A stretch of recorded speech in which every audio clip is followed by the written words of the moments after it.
Hello everyone, हम exercise 3.5 कर रहे थे।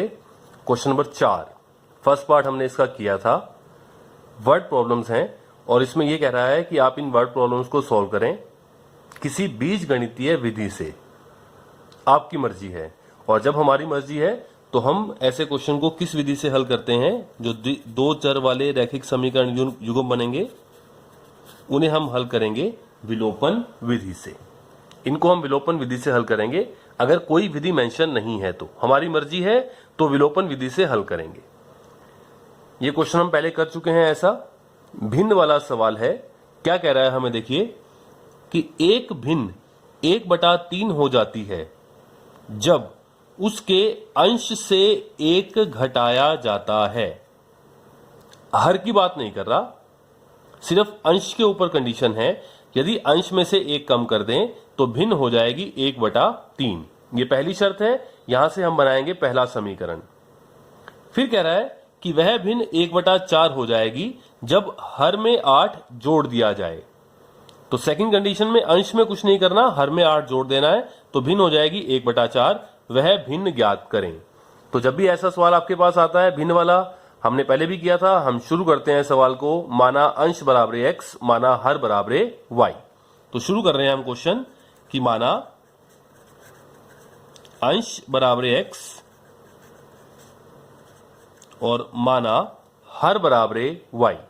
तो भिन्न क्या हो जाएगी हमारे हिसाब से?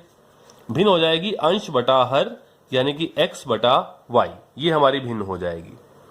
अब हमारे पास पहली शर्त है, उससे हम बनाएंगे पहला समीकरण। तो लिख देंगे पहली शर्त के अनुसार क्या बनेगा हमारे पास। वो कह रहा है कि अंश में से 1 घटा दें। अंश यानी x में से 1 घटा दें, x माइनस 1, हर वैसे का वैसे। तो भिन्न हो जाएगी किसके बराबर? वह भिन्न 1/3 के बराबर हो जाती है। आर पार गुणा करेंगे और पहला समीकरण तैयार करेंगे। 3 को यहां गुणा किया, 3 को जब यहां दोनों से गुणा करना है तो ब्रैकेट भी लगा सकते हैं आप। तो 3 और ब्रैकेट में क्या आएगा, x माइनस 1 बराबर y को 1 से गुणा करेंगे तो y एकम y। यहां 3 से गुणा कर दें दोनों को, 3 गुणा x 3x, प्लस को माइनस से किया माइनस, 3 एकम 3 बराबर y। अब समीकरण कैसा बनाएंगे, x और y वाले एक तरफ और नंबर्स एक तरफ। तो ये -3 वहां जाकर +3 हो जाएगा और ये प्लस y इधर आकर -y हो जाएगा। तो ये पहला समीकरण आपके पास तैयार है, 3x माइनस y हो गया और बराबर -3 वहां जाकर प्लस का 3। तो ये बन जाएगा आपके पास समीकरण नंबर 1। तो ये है आपके पास समीकरण नंबर 1। दूसरी शर्त पर चलते हैं। दूसरी शर्त के अनुसार क्या कह रहा है हमें, लिखते हैं हम यहां पर कि यहां से हम दूसरा समीकरण बना लेंगे। दूसरी शर्त के अनुसार क्या कहा था उसने कि वह भिन्न 1/4 हो जाएगी यदि आप हर में 8 जोड़ दें।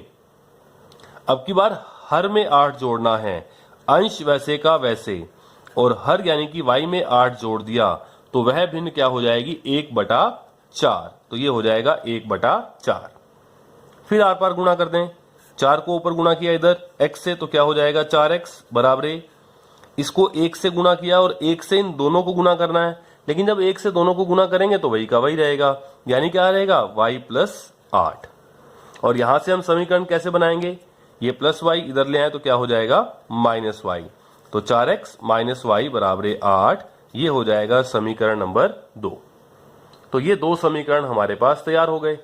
अब एक के नीचे एक समीकरण लिख दें। ये समीकरण नंबर 1, ये समीकरण नंबर 2।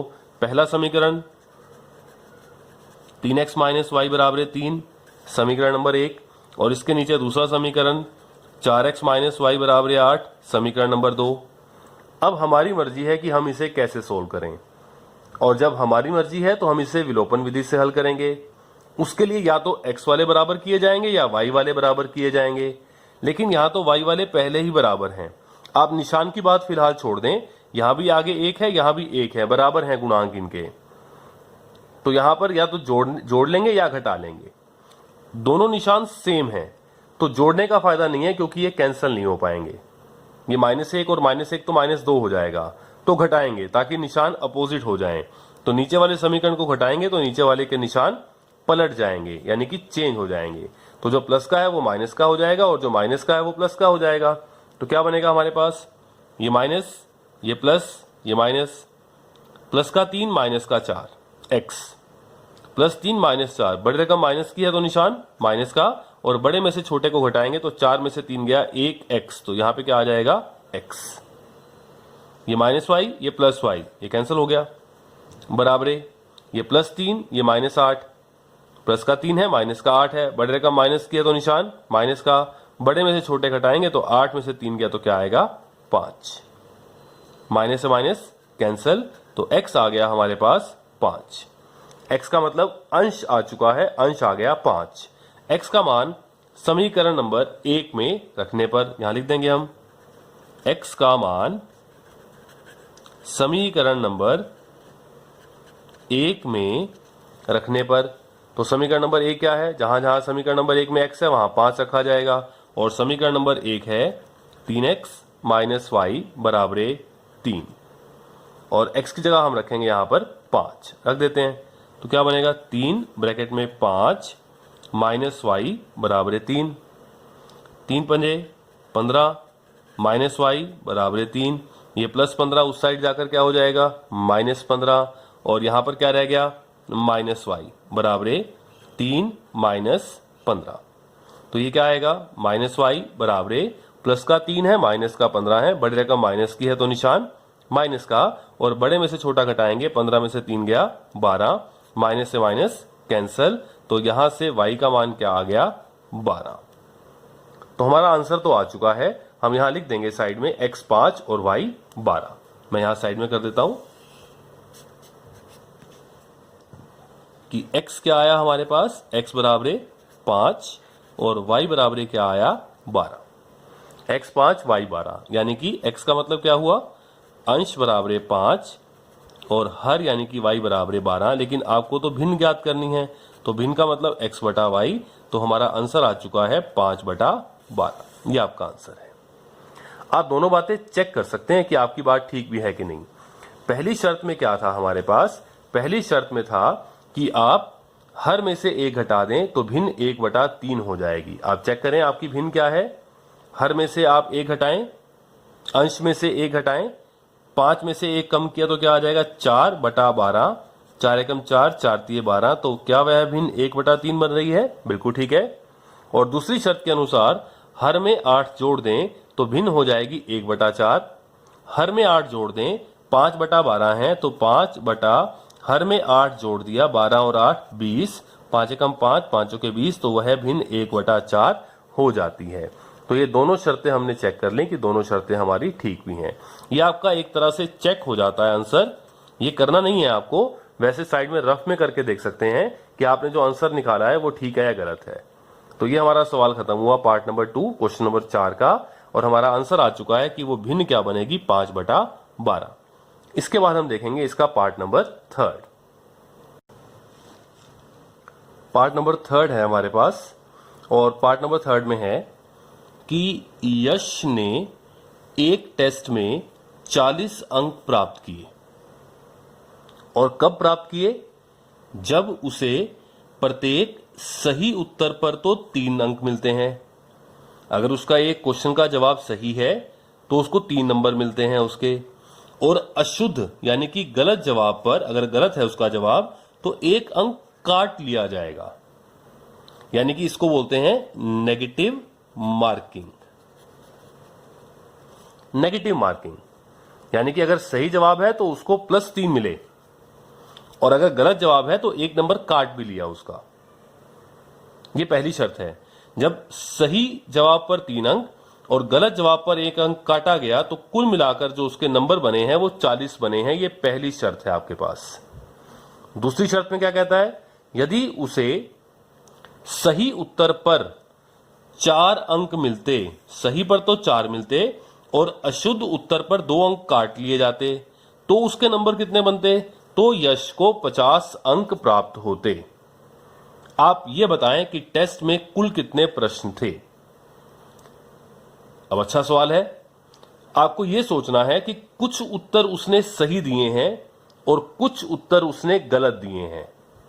आप सोच के देखें, मान लीजिए कि टोटल 12 क्वेश्चंस हैं, 8 उसने सही दिए हैं और 4 उसने गलत जवाब दिए हैं। तो पहली शर्त के अनुसार उसके नंबर कितने बनेंगे? सही पर तो 3 अंक मिलने चाहिए उसे, तो 8 गुना 3 24 नंबर हो गए प्लस के। सही जवाब पर 3 अंक मिले, एक सही आंसर पे 3 नंबर, तो 8 के हो गए, 8 दिए 24। लेकिन जब उसका गलत आंसर है तो 1 नंबर कटे भी हैं, कटने का मतलब -1 है। तो 4 गलत हैं, तो 4 और गुणा में आप क्या कर दें, गुणा -1 या -4 गुणा 1 कर दें, एक ही बात है। यानी कि 1 नंबर उसका कटा, एक आंसर गलत है तो 1 नंबर कटा, 4 गलत है तो 4 एकम 4, तो उसके जो मार्क्स बनेंगे वो 24 - 4, यानी कि ऐसे उसके मार्क्स कितने बनेंगे, 20। तो इस तरह से हमने कैलकुलेट करना है। लास्ट में मुझे आंसर निकालना है कि टोटल कितने प्रश्न थे। यहां 2 तरह के उसके प्रश्न होंगे, कुछ प्रश्न जिसके आंसर उसने सही दिए होंगे और बाकी के उसने जो आंसर हैं वो गलत दिए होंगे। तो क्या कहते हैं हम, कैसे शुरू करते हैं, इसे कहते हैं माना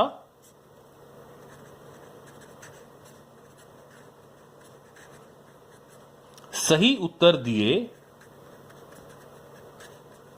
प्रश्नों की संख्या बराबर x और माना गलत उत्तर दिए प्रश्नों की संख्या बराबर y। और कुल प्रश्न पूछे आपसे कि कुल प्रश्न कितने थे, तो दोनों को प्लस कर दो। जैसे 8 सही थे 4 गलत थे, तो कुल क्वेश्चन कितने थे, 12 क्वेश्चन, प्लस कर दिया। अब पहली शर्त पे आते हैं, तो पहली शर्त के अनुसार पहली शर्त क्या है कि यदि उसे सही जवाब के +3 मार्क्स मिलते और गलत जवाब के 1 नंबर काट लिए जाते, तो उसके जो कुल अंक हैं वो कितने बनते हमारे पास, 40। ये पहली शर्त है। x क्वेश्चन के आंसर उसने सही दिए हैं, एक सही जवाब पर 3 अंक, तो x जवाब पर कितने मिलते, 3 गुना x। उसको नंबर कितने मिलते, एक सही जवाब के आंसर 3 है, मार्क्स 3 है, तो x सही जवाबों के मार्क्स कितने हो जाएंगे, 3 गुना x, 3x।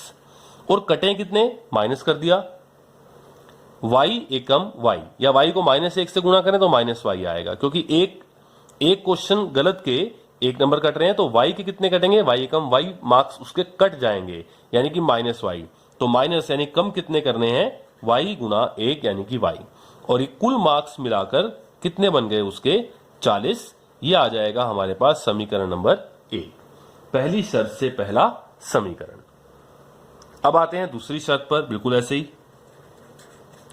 दूसरी शर्त के अनुसार क्या है हमारे पास शर्त, वो कहता है कि यदि उसे सही उत्तर पर तो +4 अंक मिलते और गलत जवाब पर उसके 2 अंक काट लिए जाते, तो कुल उसके मार्क्स बनते यश के 50।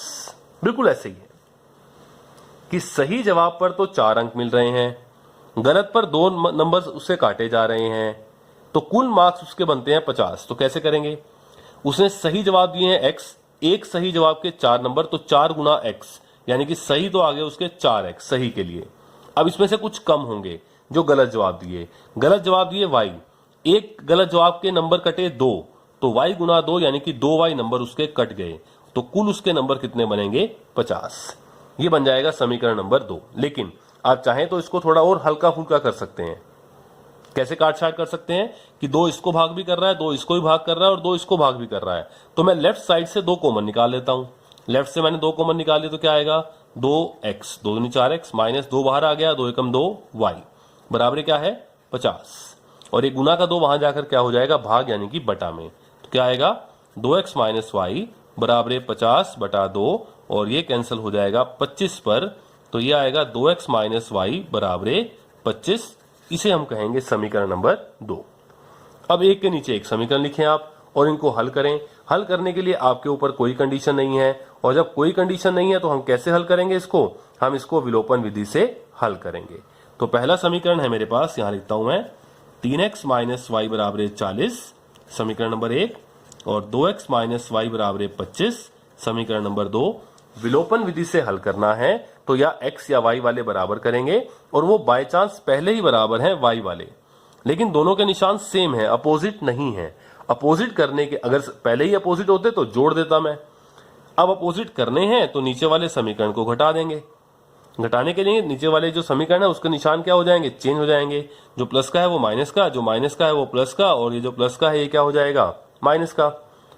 3x में से 2x गया, प्लस का 3 माइनस का 2, बड़े रकम प्लस की है तो प्लस का आएगा। 3 में से 2 गया 1x, यानी कि सिर्फ x लिख देंगे। ये माइनस वाई ये plus Y cancel, is equal to बराबर 40 में से 25 गया, प्लस की रकम बड़ी है तो 40 में से 25 गया क्या आएगा, 15। तो x कितना आ गया हमारे पास, x आ गया हमारे पास 15। अब x का मान कहां रखेंगे, समीकरण नंबर 1 में। x का मान समीकरण नंबर 1 में रखने पर समीकरण नंबर 1 है क्या, 3x माइनस वाई बराबर 40। जहां x है वहां रख दीजिए 15, तो 3 ब्रैकेट में 15 माइनस वाई बराबर 40। अब इसको सोल्व कर देते हैं।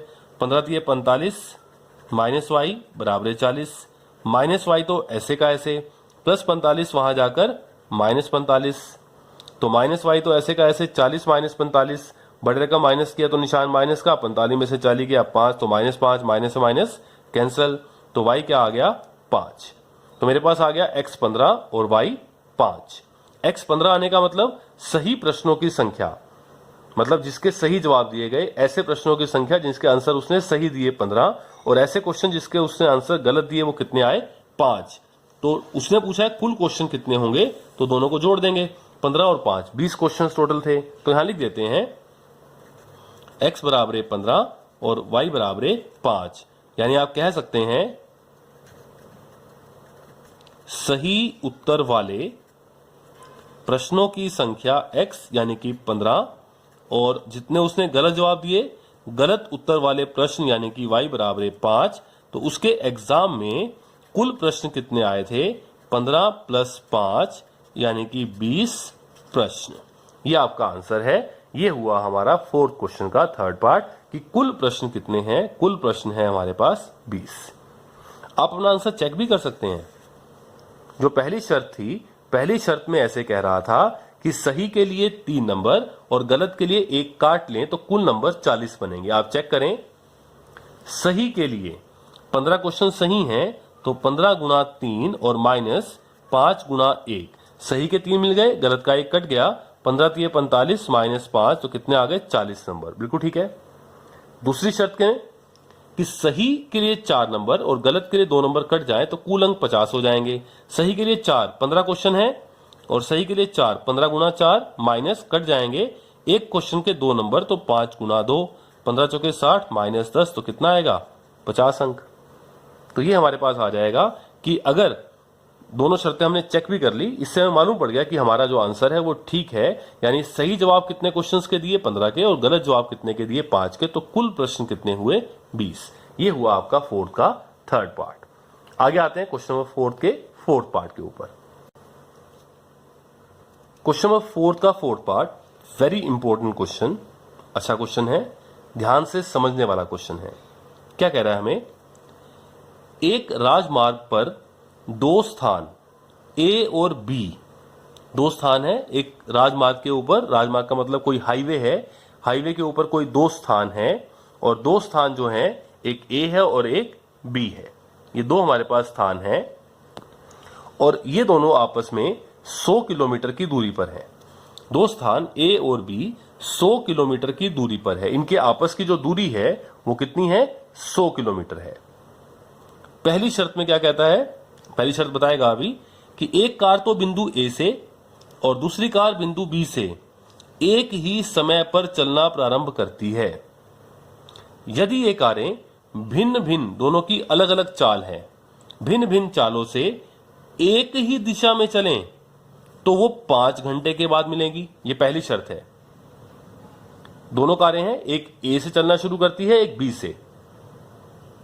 यदि ये कारें अलग अलग चाल से, पहली शर्त में कह रहा है कि एक ही दिशा में चलना शुरू करें तो वो 5 घंटे के बाद मिलेंगी। ये पहली शर्त है, यहां से पहला समीकरण तैयार करेंगे।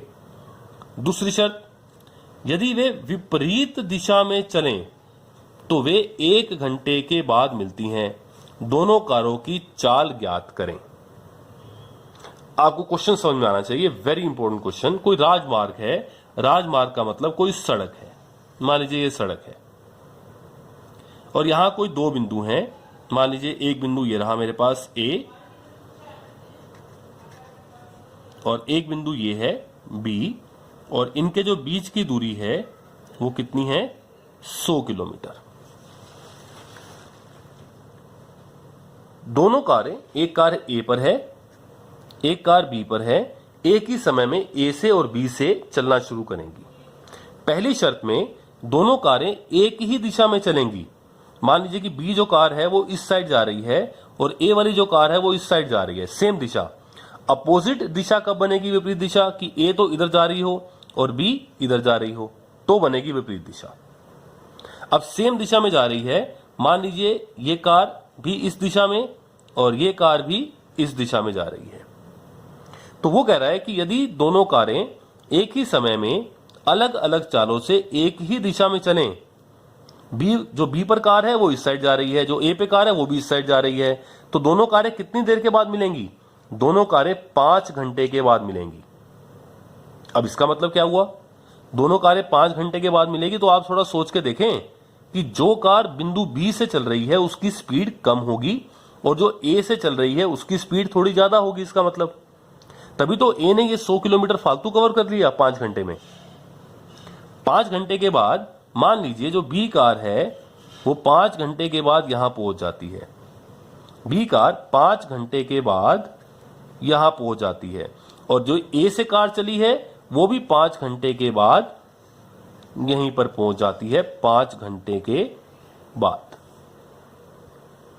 तो सीधी सी बात है, साफ साफ दिखाई दे रहा है कि 5 घंटे में A वाली जो कार है उसने तो इतनी दूरी तय कर ली और 5 घंटे में B वाली कार ने इतनी दूरी तय कर ली।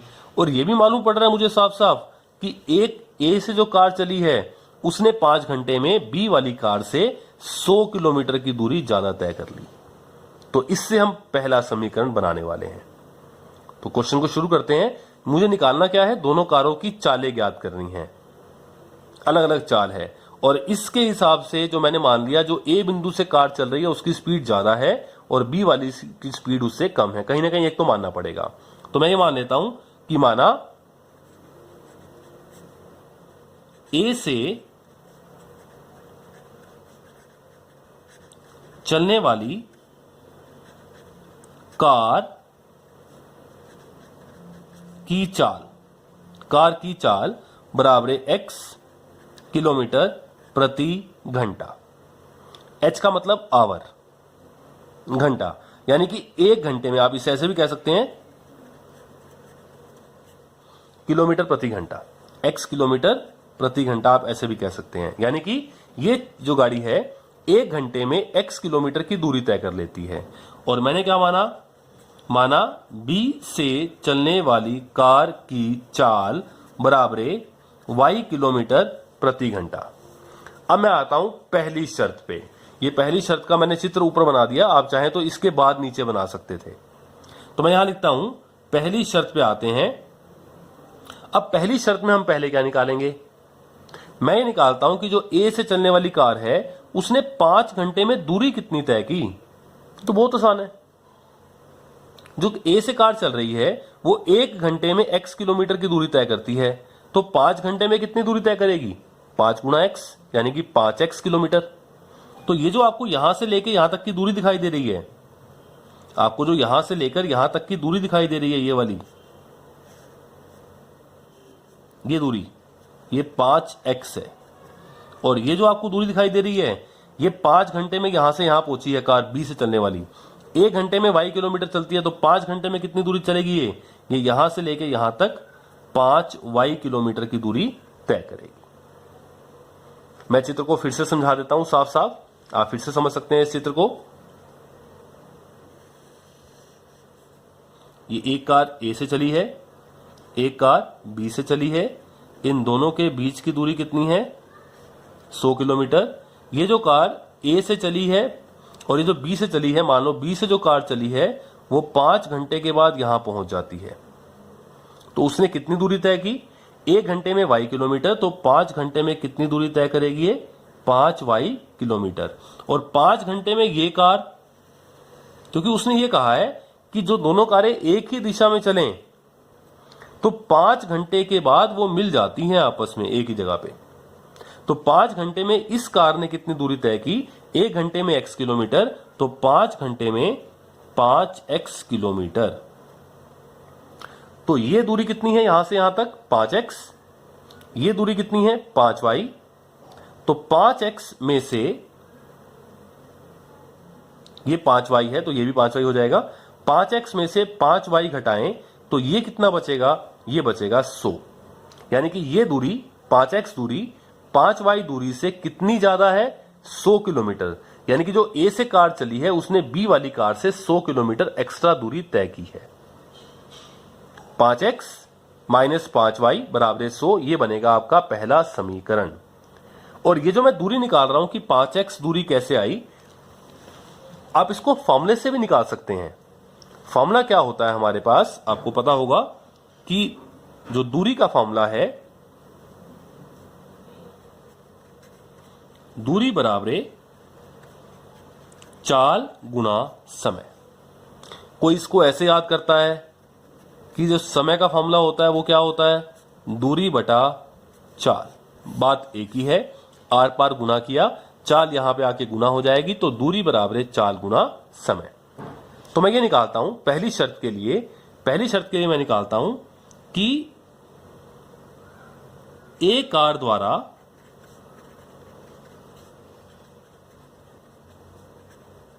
पांच घंटे में तय दूरी, और दूरी का फॉर्मूला क्या है? चाल गुना समय। इसकी चाल क्या है?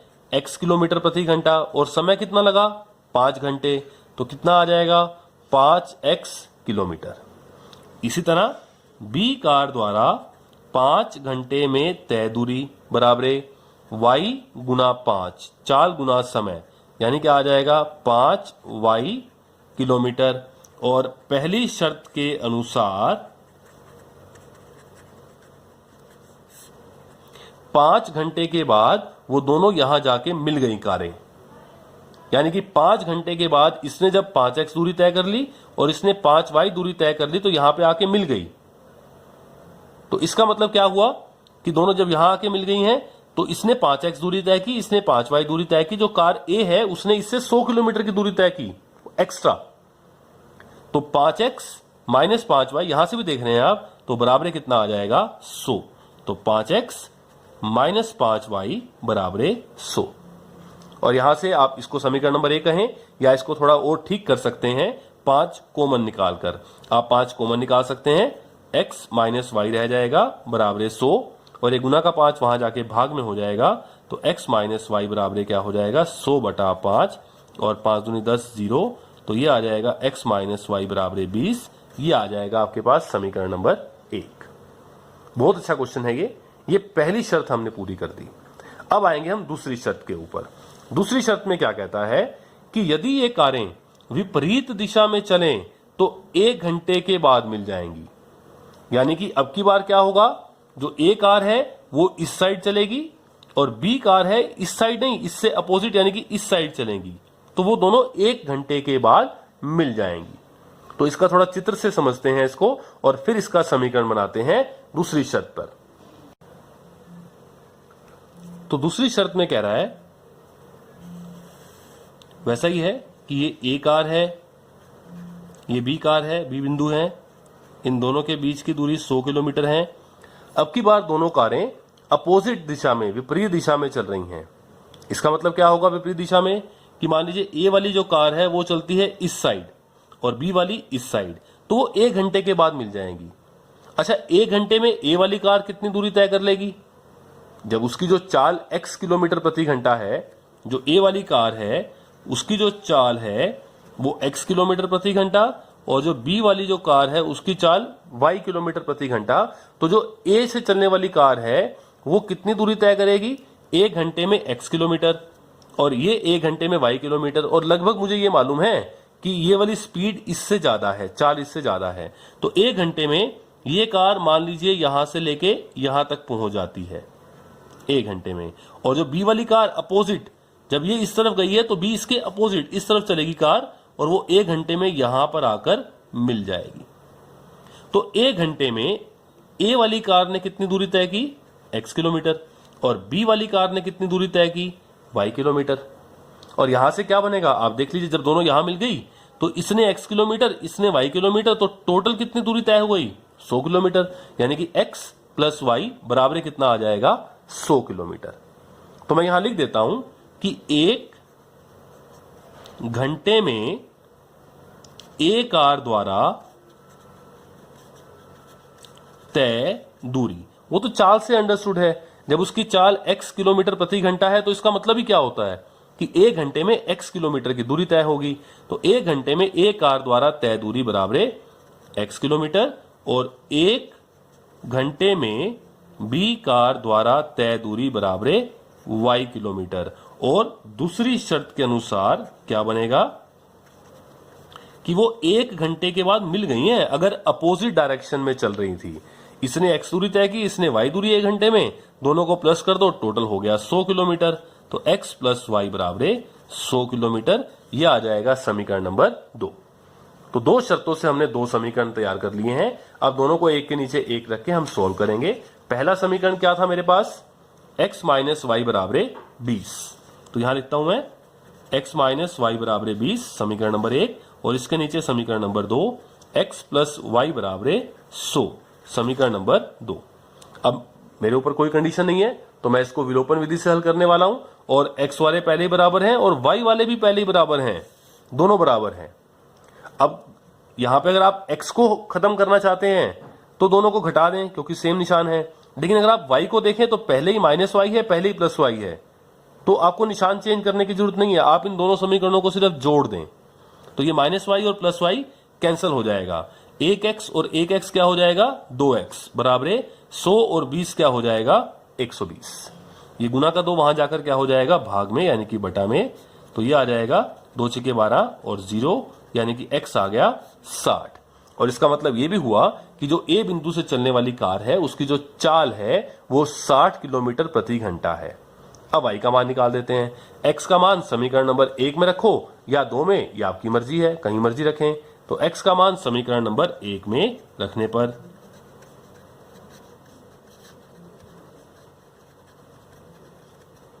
समीकरण नंबर 1 क्या है, x माइनस वाई बराबर 20। x की जगह आप 60 रखें, 60 माइनस वाई बराबर 20, ये प्लस का 60 वहां जाकर क्या हो जाएगा, माइनस 60। तो माइनस वाई तो ऐसे का ऐसे, और ये 20 माइनस 60, तो माइनस वाई बराबर 20 माइनस 60। बड़ी रकम माइनस की है तो निशान माइनस का, 60 में से 20 गया 40, माइनस से माइनस कैंसल, तो y क्या आ जाएगा, 40। तो हमारे आंसर आ चुके हैं। हम शब्दों में लिखेंगे। x का मतलब क्या लिखा था मैंने, x का मतलब था a से चलने वाली कार की चाल, और y का मतलब था b से चलने वाली कार की चाल। तो हमारा आंसर आ चुका है। पहला आंसर है a से चलने वाली कार की चाल बराबर x किलोमीटर प्रति घंटा, यानी कि आंसर आ गया 60 किलोमीटर प्रति घंटा, और b से चलने वाली कार की चाल बराबर y किलोमीटर प्रति घंटा, यानी कि 40 किलोमीटर प्रति घंटा। ये हमारे आंसर आ चुके हैं। आप चाहें तो चेक कर सकते हैं थोड़ा ध्यान से। लेकिन पहली शर्त कैसे चेक करेंगे आप, पहली शर्त के लिए आपके पास ये था कि ये A और ये B बिंदु ये 5 घंटे के बाद यहां पहुंच गई थी, और ये कार 5 घंटे के बाद यहां पहुंच गई थी, और इनके बीच की दूरी कितनी थी, 100 किलोमीटर। अब पहली कार की चाल है 60 किलोमीटर 1 घंटे में, तो 5 घंटे में कितनी दूरी तय करेगी ये, 5 गुणा 60 300 किलोमीटर। इसकी चाल है 40 किलोमीटर प्रति घंटा, तो 40 किलोमीटर प्रति घंटे के हिसाब से 5 घंटे में 5 से गुना कर दो, इसने कितनी दूरी तय की, 200 किलोमीटर। और आप देख लीजिए बिल्कुल ठीक है कि ये 300 है यहां से लेके यहां तक, और ये 100 और ये 200 और, तो 200 प्लस 100 कितना हो जाएगा, 300। ये पहली शर्त आपकी चेक हो गई। दूसरी शर्त में क्या था कि ये ए से चली है, ये बी से चली है, 1 घंटे में यहां से यहां पहुंच गई।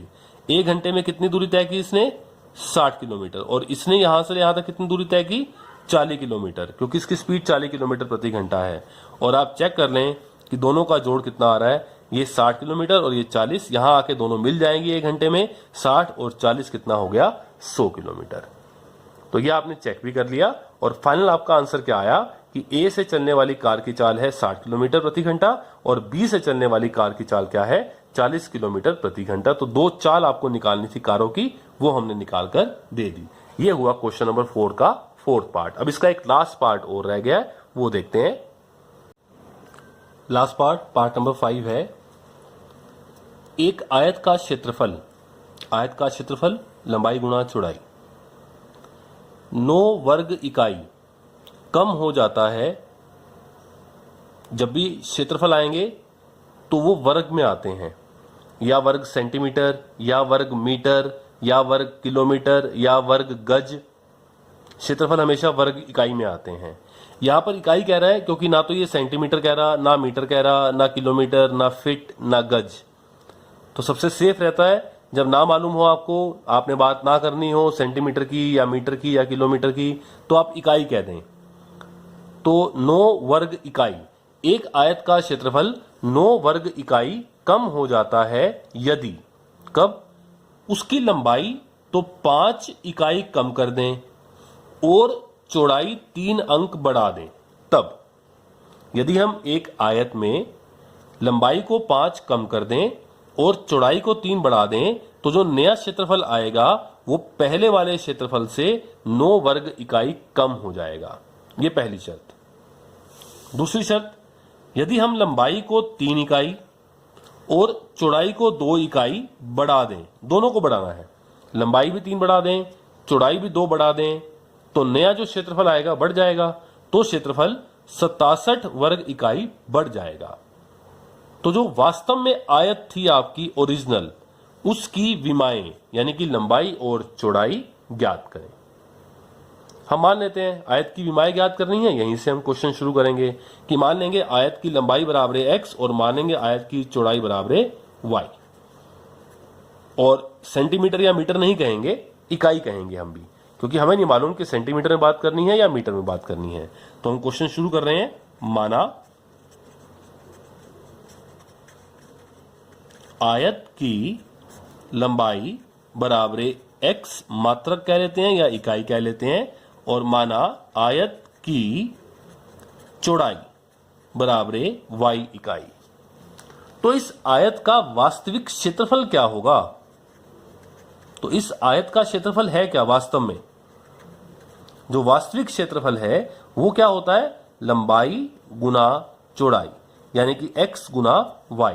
तो जो क्षेत्रफल है वो है एक्स वाई वर्ग, मीटर नहीं कह सकते, सेंटीमीटर नहीं कह सकते, तो क्या कहेंगे? वर्ग इकाई। तो ये वास्तव में जो हमने आयत ली है उसकी लंबाई x ले ली, चौड़ाई y ले ली, और आयत का जो क्षेत्रफल ओरिजिनल है वो क्या आ गया? X Y.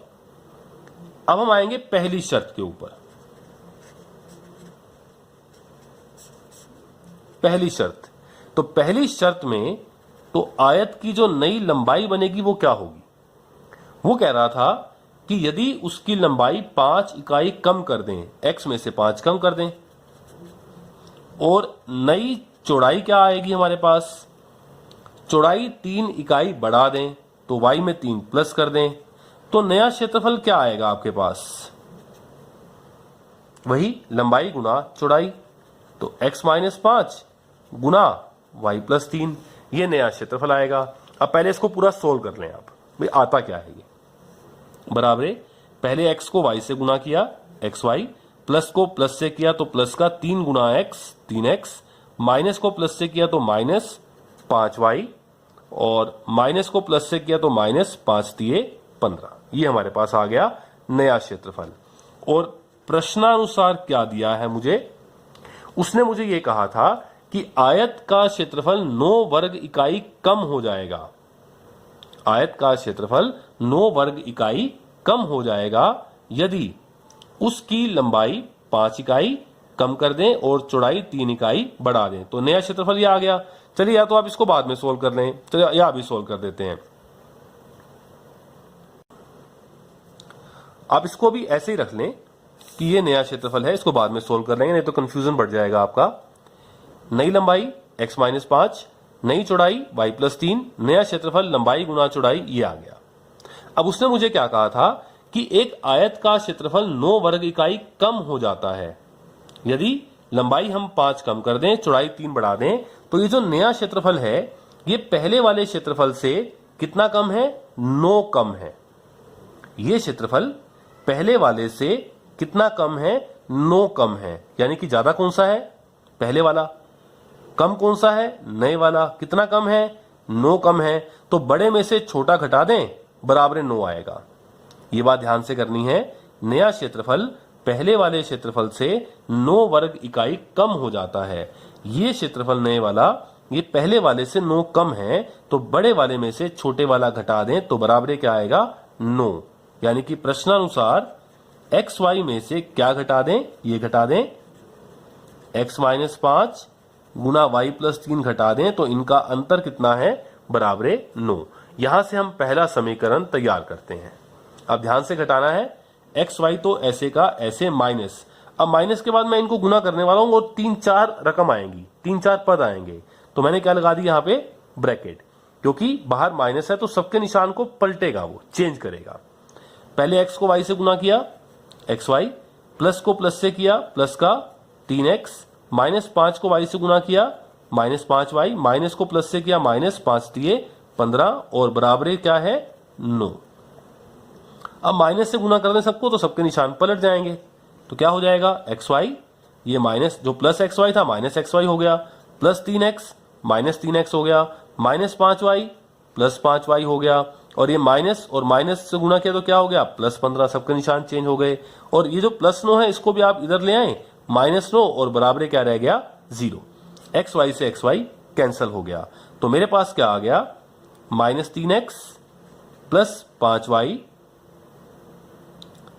आप 15 को उधर लेके जाना था, अभी नेक्स्ट स्टेप में ले जाएंगे। 15 में से 9 गया, प्लस का 6 बराबर 0, और प्लस के 6 को वहां ले जाएं।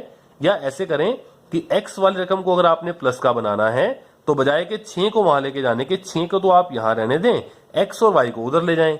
तो ये माइनस का 3x वहां जाकर क्या हो जाएगा? प्लस का 3x, और प्लस का 5y क्या हो जाएगा वहां जाकर? माइनस का 5y। मैंने ऐसा सिर्फ इसलिए किया है कि x वाली रकम हमारी प्लस की हो जाए। अब इसको इधर और 6 को उधर, तो आपका पहला समीकरण तैयार हो गया। 3x माइनस 5y बराबर 6। ये आ गया समीकरण नंबर 1। इसको मैंने समीकरण नंबर 1 कह दिया। अब बिल्कुल ऐसे ही हम दूसरे समीकरण, दूसरी शर्त से दूसरा समीकरण बनाएंगे। तो अब आते हैं हम दूसरी शर्त के ऊपर। दूसरी शर्त में क्या कह रहा है हमारे को?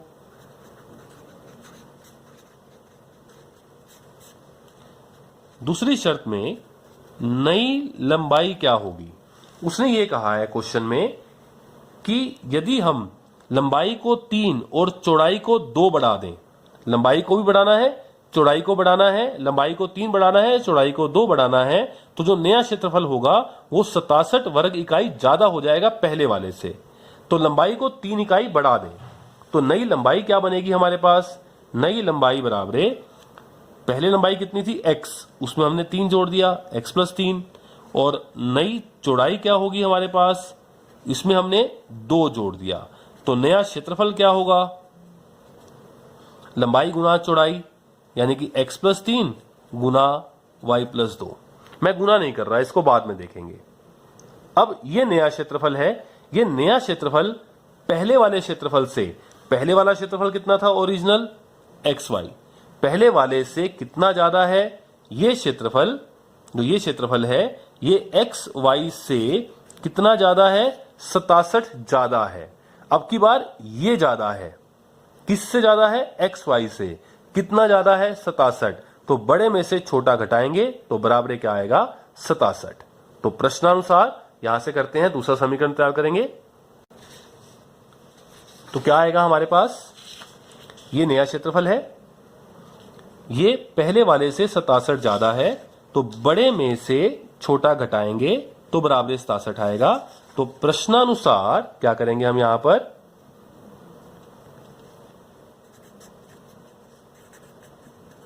x प्लस 3 ब्रैकेट में y प्लस 2, ये नया क्षेत्रफल, माइनस जो ओरिजिनल क्षेत्रफल है उससे कितना ज्यादा है, 67 ज्यादा है। बड़े में से छोटा घटा दें तो 67 आ जाएगा।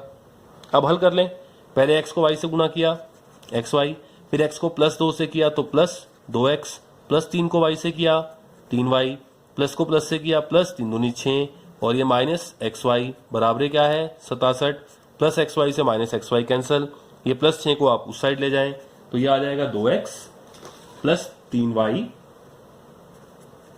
बराबर 67 -6 और 67 में से आप 6 घटाएं तो 61। ये आ जाएगा समीकरण नंबर 2। अब आप एक के नीचे एक समीकरण लिखें और हमारी मर्जी है तो हम विलोपन से हल करेंगे।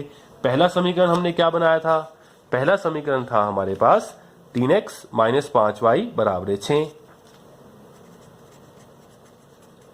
6 ये आ गया समीकरण नंबर 1। और दूसरा क्या था 2x + 3y बराबर 61 समीकरण नंबर 2। अब विलोपन से हल करना या तो x वाले बराबर हो या y वाले, लेकिन दोनों ही बराबर नहीं है तो हम बराबर कर देंगे। कैसे करते हैं बराबर, बता रखा है कि यहाँ 3 है तो नीचे वाले समीकरण को 3 से गुना करेंगे, ये 2 है तो ऊपर वाले यानी कि समीकरण नंबर 1 को 2 से गुना करेंगे और ये लिखेंगे कि समीकरण नंबर 1 को 2 तथा 2 को, जो सर्कल में लिखा है वो समीकरण का नंबर है, 2 को 3 से गुना करने पर क्या प्राप्त होगा, इस 2 से पूरे समीकरण की गुना करनी है आपने। तो 2 तिये 6x माइनस 2 पंजे 10y बराबर 2 छिके 12। इसको मैंने समीकरण नंबर 3 कह दिया। 3 से गुना करें, 3 दूनी 6x प्लस 3 तिये 9y बराबर 3 एकम 3 और 3 छिके 18। यह आ जाएगा समीकरण नंबर 4। अब ये दोनों बराबर हो गए तो इनको घटा लें। घटाएंगे तो क्या होगा, नीचे वाले के जो निशान है वो चेंज हो जाएंगे। ये प्लस है तो क्या हो जाएगा माइनस, ये प्लस है तो क्या हो जाएगा माइनस, ये प्लस है तो क्या हो जाएगा माइनस। प्लस 6x में से 6x कैंसिल तो k कैंसिल हो गया। y वाले दोनों माइनस के हैं तो निशान, दोनों माइनस हैं तो निशान माइनस का, लेकिन दोनों जुड़ जाएंगे। 10 और 9 19y बराबर +12 है और -183 है। तो बड़े रकम माइनस किया तो निशान माइनस का, बड़े में से छोटा घटा देंगे तो कितना आएगा 171 और ये माइनस से माइनस कैंसिल, ये गुना का 19 वहां जाके बटा में और 19 निमे 171। तो मेरे पास आ जाएगा y बराबर 9। यहां से y बराबर क्या आ जाएगा 9। y का मतलब क्या हुआ, आयत की चौड़ाई आपके पास आ गई है। अब क्या कहेंगे, y का मान समीकरण नंबर 1 में रखने पर, समीकरण नंबर 1 क्या था आपके पास 3x - 5y बराबर 6। जहां जहां y है वहां 9 रखें, 3x - 5 ब्रैकेट में 9 बराबर 6। यहां से क्या आएगा हमारे पास 3x - 9 पंजे 45 बराबर 6। तो 3x बराबर ये -45 वहां जाकर +45, 45 और 6 51 और ये गुना का 3 भाग में हो जाएगा और 3 एकम 3 3 7 21। तो x बराबर क्या आएगा 17। और ये x और y क्या थे, हमारे पास जो आंसर है वो तो आ चुका है, x बराबर 17 और y बराबर 9। लेकिन ये x और y है क्या, x बराबर 17 और y बराबर 9, लेकिन ये x और y क्या लिए थे हमने, आप देखें हमने x लिया था स्टार्टिंग में, आयत की लंबाई को x और आयत की चौड़ाई को y कहा था। तो हमारा आंसर तो आ चुका है, हम आंसर लिख देंगे यहां पर।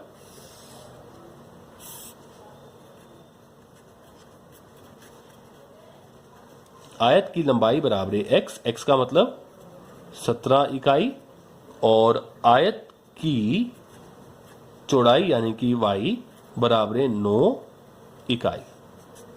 ये क्वेश्चन हमारा यहां पर खत्म होता है।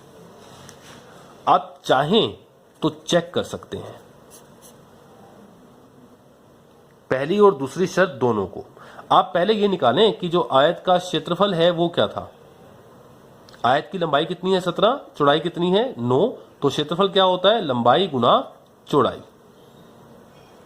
ये कितना आएगा हमारे पास 153 वर्ग इकाई। ये ओरिजिनल क्षेत्रफल है। आप एक बार पहली शर्त चेक करें।